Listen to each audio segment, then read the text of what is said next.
Good afternoon all of you. Welcome to Anjan TV1 news. ప్రత్యేక interview కార్యక్రమంలో ముఖ్యమంత్రి YS Jaganmohan Reddy Andhra Pradesh ఎన్నికలు సమీపిస్తున్న తరుణంలో ఎన్నికల నేపథ్యంలో ప్రత్యేకమైన ఇంటర్వ్యూ కార్యక్రమంలో ముఖ్యమంత్రి వైఎస్ జగన్మోహన్ రెడ్డి భూమి హక్కుదారులు ఎవరైతే ఉన్నారో వాటెవర్ మీరు తీసుకొస్తున్న కొత్త సంస్కరణల ద్వారా బ్యాంక్ లోన్కి వెళ్ళలేరు. బ్యాంక్ లోన్కి వెళ్తే కనుక ఒరిజినల్ డాక్యుమెంట్ సరే మీరు ఒరిజినల్ డాక్యుమెంట్లు ఉంటాయని క్లారిఫై చేశారు. బట్ నో ఇన్ఫ్యాక్ట్ ఇవన్నీ జరిగిన తర్వాత నీకు బ్యాంక్ లోన్ బికమ్స్ ఈజియర్. ఇవి జరిగిన వెరిఫికేషన్ అవసరం లేదంట. అవును, బ్యాంక్ లోన్ బికమ్స్ ఈజియర్.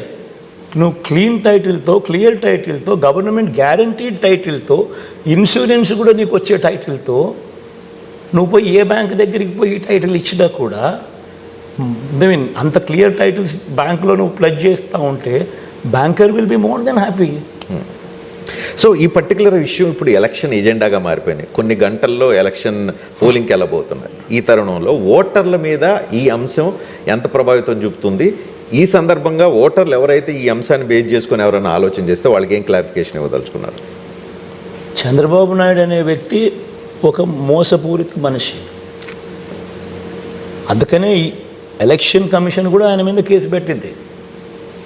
మేం పెట్టలా కేసు, ఆయన ఈ రకంగా అబద్ధాలు ప్రొపగేట్ చేస్తూ ఉన్నారని ఎలక్షన్ కమిషన్ కేసు పెట్టింది.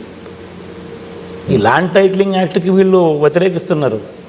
మోడీ అక్కడే ఉన్నాడు, అమిత్ షా అక్కడే ఉన్నాడు, వాళ్ళ ముందర మాట్లాడమని చెప్పండి. మనం చేసే ప్రతిదీ ఒక revolution.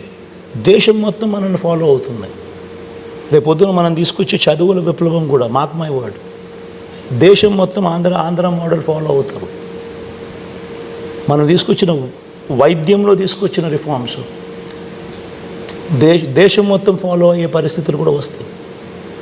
Everything is a reform. ఇక్కడ మనసు పెట్టి జరుగుతూ ఉంది పాలన.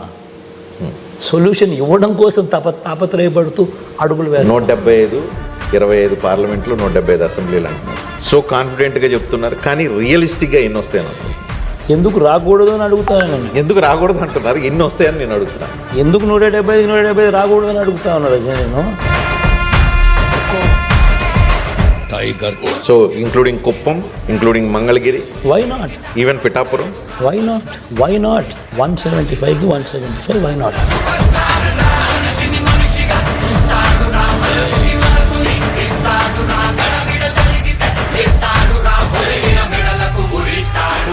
జగన్ ఉంటే వాళ్ళ పిల్లల చదువులు బాగుపడతాయి. జగన్ ఉంటే వాళ్ళ భవిష్యత్తు బాగుపడుతుంది. జగన్ ఉంటే లంచాల వివక్ష లేకుండా డీబీటీ పాలన జరుగుతుంది.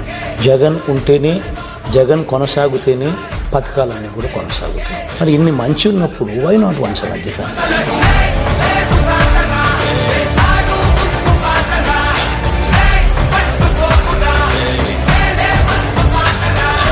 గతంలో ఎప్పుడూ జరగని విధంగా ఈరోజు రాష్ట్రంలో 17 కొత్త మెడికల్ కాలేజీలు కడతా ఉన్నాం. డెవలప్మెంట్ కాదా ఇది? ఈరోజు రాష్ట్రంలో కొత్తగా 4 సీపోర్ట్లు కడతా ఉన్నాం. వాయువేగంతో పనులు జరుగుతూ ఉన్నాయి. డెవలప్మెంట్ కాదా ఇది? కొత్తగా 10 ఫిషింగ్ హార్బర్లు కడతా ఉన్నాం. డెవలప్మెంట్ కాదా ఇది? కొత్తగా 6 ఫిష్ ల్యాండింగ్ సెంటర్లు కడతా ఉన్నాం. డెవలప్మెంట్ కాదా ఇది? కొత్తగా 3 ఇండస్ట్రియల్ కారిడార్స్ పరిగెత్తిస్తూ ఉన్నాం పనులు. 10 ఇండస్ట్రియల్ నోడ్స్ పరిగెత్తిస్తూ ఉన్నాం పనులు. ఎయిర్పోర్ట్ల విస్తరణ మొత్తం ఈ 59 నెలల కాలంలోనే జరిగింది, ఇంక్లూడింగ్ కర్నూలు, ఇంక్లూడింగ్ కడప. ఎంఎస్ఎంఈస్కు మన ప్రభుత్వం ఇచ్చినంతగా సపోర్టు, ఈ 59 మంత్స్లో వచ్చినంత సపోర్ట్ గతంలో ఎప్పుడు ఎక్కడ రావాలి. ఈజ్ ఆఫ్ డూయింగ్ బిజినెస్లో నెంబర్ 1 స్టేటస్ కన్సిస్టెంట్లీ ఆంధ్ర రాష్ట్రం మెయింటైన్ చేస్తాం. ప్రతి గ్రామంలోనూ యూ హ్యావ్ సచివాలయం. అదే గ్రామంలో 4 అడుగులు ముందుకేస్తే you have a village clinic. అదే గ్రామంలో ఇంకో 4 అడుగులు ముందుకేస్తే you have an English medium, నాడు నేడుతో బాగుపడ్డ ఇంగ్లీష్ మీడియం స్కూల్. అదే గ్రామంలో ఇంకొక 4 అడుగులు వేస్తే you have an RBK, Rythu Bharosa కేంద్రం. అదే గ్రామంలో you will see fibre grid now with 3000 నిర్మాణంలో ఉన్న డిజిటల్ లైబ్రరీలు. ఇవన్నీ కళ్ళెదుటే కనిపిస్తూ ఉన్న డెవలప్మెంట్. ఎక్కడెక్కడో నేను మాట్లాడడం లేదు, ఏమేమో చెప్పడం లేదు. నేను చెప్పే ప్రతి మాట కళ్ళ ఎదుట కనిపించే డెవలప్మెంట్. నా ప్రమాణ స్వీకారం నెక్స్ట్ విశాఖపట్నం నుంచి జరుగుతుంది. నా పాలన నెక్స్ట్ జరగబోయేది విశాఖపట్నం నుంచే జరుగుతుంది. Vizag is already the biggest city in Andhra. దానికి బూస్ట్ ఇస్తే నువ్వు కాంపిటీషన్ చేసేది హైదరాబాద్, నీ కాంపిటీషన్ చెన్నైతో, నీ కాంపిటీషన్ బెంగళూరుతో. ఎప్పుడు ఈ పరిస్థితి వస్తుందనంటే నువ్వు వైజాగ్ను ఆ థ్రస్ట్ ఇస్తే అప్పుడు ఈ Vizag will start competing with these people. ఎప్పుడైతే Vizag when it starts competing with Chennai, Bengaluru and Hyderabad, అప్పుడేమవుతుందనంటే మీరు అంటా ఉన్న ఈ వైట్ కాలర్ జాబ్స్, ఈ సాఫ్ట్వేర్ జాబ్స్, ఇవన్నీ ఇంకా ఎక్కువ వస్తాయి. ఎందుకంటే ఇవన్నీ ఎప్పుడు వస్తాయి? When it is a city. ఆ సిటీ అనేది నువ్వు అమరావతిలో పెడితే ఎప్పటికీ జరగదు. అది it's a barren land, it's dream chasing. ఇంతకుముందు నేను చెప్పినట్టుగా